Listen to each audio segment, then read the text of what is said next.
The Garden of Eden. We all think we know the story, right? You've got the perfect paradise, the first man and woman, a snake, an apple, the whole deal. But what if I told you that the source material we're digging into today puts this paradise in a place you would never guess and gives Adam and Eve a backstory that's just, well, it's cosmic. Okay, let's get into it. So, was Eden just a simple, perfect paradise? According to this interpretation, it was way more complicated than that. It was a place that was designed with a very specific and honestly kind of paradoxical purpose in mind. And we're going to explore exactly what that means. All right, first up, let's break down what the garden actually was. Because it wasn't just, a pretty piece of land with some nice trees. The source we're looking at describes a place where the spiritual and the physical were woven together in this really unique way.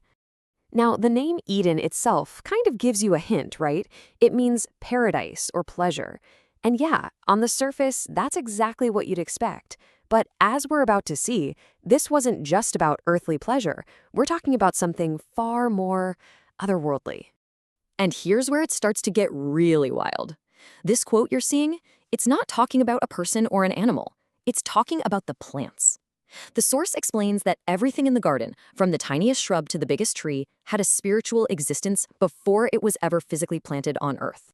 So this is the key idea, this dual nature. Everything, including the animals, was a living soul, which meant it was a blend of a spirit and a physical body. This place wasn't just a garden, it was like a bridge between two different realms. And get this, it wasn't some passive thing that just happened. The source says that Adam himself was an active supervisor in this whole massive operation. Okay, so let's shift gears to Adam and Eve themselves. We usually think of them as the first mortals, but according to this text, they had a pretty significant history long before they ever stepped foot in the garden.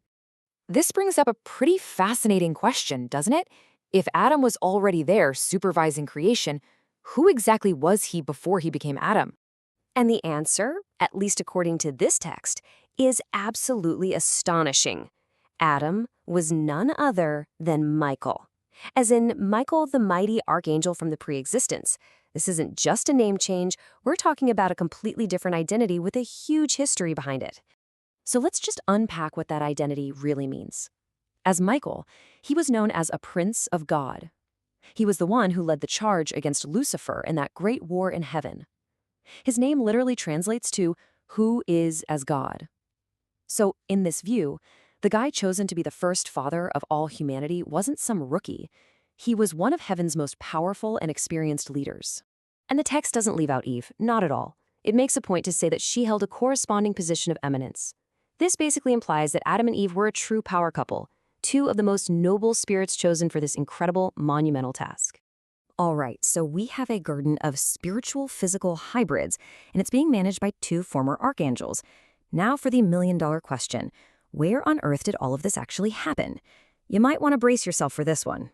For centuries, pretty much all the scholars have pointed to one place, Mesopotamia. I mean, the Bible mentions the Euphrates River, so it seems like a pretty clear signpost, right? Somewhere in modern-day Iraq. That's the common assumption. But the source we're looking at, it takes that entire idea and just throws it right out the window. It makes this incredibly bold, incredibly specific claim. The Garden of Eden was located in Jackson County, Missouri. Yup, in the heart of North America. And this isn't just some wild speculation. The source actually grounds this claim in a direct quote attributed to Brigham Young, who says that the prophet Joseph Smith himself revealed this location. So for those who follow this text, this pinpoints the very start of the human story right onto the American continent. Now, think about the implications of that for a second. They're huge. If Eden was in Missouri, then America isn't the new world at all.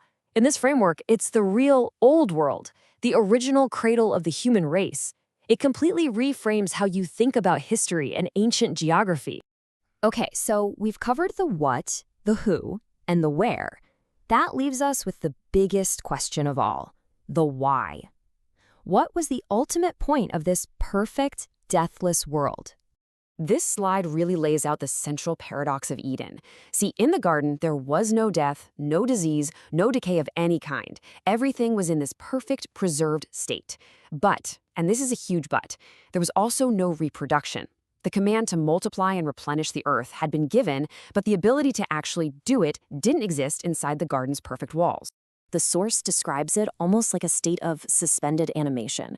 Adam and Eve, all the animals, the plants, everything had the ability to live forever, but not to progress or to create new life. It was a beautiful existence for sure, but it was also completely static. And this quote right here, it gets to the very heart of the whole matter.